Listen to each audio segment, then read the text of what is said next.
आज सोलापूर जिल्ह्याचे माजी पालकमंत्री तथा आमदार मान्य श्री विजयकुमारजी देशमुख मालक यांच्या विकास निधीतून व आपले नूतन नगरसेविका माझे मातोश्री कादंबरी प्रकाश मंजेली यांच्या प्रयत्नातून प्रभाग क्रमांक 9 रविवारपेठ वडरगल्ली येथे विकास कामांचे उद्घाटनाची सुरुवात आज आपले आमदार साहेब विजयकुमार देशमुख मालक यांच्या हस्ते सुरुवात झाली असून असे एवढेच नव्हे तर आमदार विजयकुमार देशमुख मालक यांच्या भरघोस निधी दिल्यामुळे यावेळेस आम्ही महापालिकेला 4 नगरसेवक जे निवडून आलात हे जास्तीत जास्त शहर उत्तरच्या मताधिक्याने आम्ही निवडून आलात आणि इकडे शहर उत्तरच्या नागरिकांमुळे आम्ही निवडून आलात.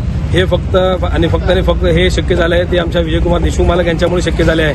मी असेच व यातल्या प्रभाग क्रमांक 9च्या नागरिकांना मी त्यांचा आभार मानतो की त्यांनी भरघोस मताने आम्हाला मताधिकाने आम्हाला विजय करून दिलात. मी त्यांचे आभार मानतो व तसेच मी मालकांना पुन्हा एकदा मी विनंती करतो. मला खूप वर्षानंतर ह्या आमच्या वडार समाजाला रविवारपेठेत संधी मिळाली आहे. हा संधीचं सोनं करण्यासाठी आम्ही तयार आहोत. मला फक्त तुमच्या आशीर्वाद आमच्या पाठीशी राहो आणि आमच्या इकडे मागासलेला भाग म्हणजे भटका विमुक्त समाजाचा भाग म्हणजे वडरगल्ली ते खूप कामे आमचे प्रलंबित आहेत. हे तुम्ही आम्हाला अजून भरघोस निधी देऊन आम्हाला इकडच्या नागरिकांच्या समस्या तुम्ही सोडवण्यास मदत करचाल हे आम्ही आशा करतो.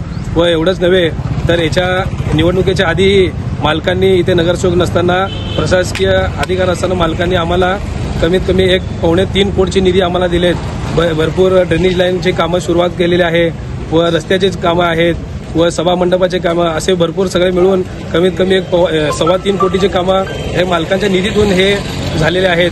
मी समस्त प्रभाग क्रमांक 9 रविवारपेठ व इतर प्रभागाच्या वतीने मी मालकांचे आभार मानतो व माझे 2 शब्द संपत होते.